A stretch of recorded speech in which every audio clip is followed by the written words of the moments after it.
கிட்ட பார்த்தாலே பயமா இருக்கு. இந்த மாதிரி நேரத்துல வீரங்கள்லாம் அடிக்கடி சொல்ற வார்த்தை என்ன தெரியுமா? பாத்துக்கலாம். என்னது இது? திருவிளையாடல் சரஸ்வதி சபதம் படத்துல வர்ற மாதிரி ஒரே பனிமூட்டமா இருக்கு. அப்படின்னா சொர்க்கத்துக்கு வந்திருக்கமா?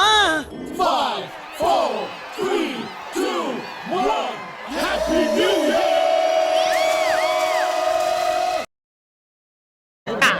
இது நல்லா இருக்கு. அப்படியே போடுங்க.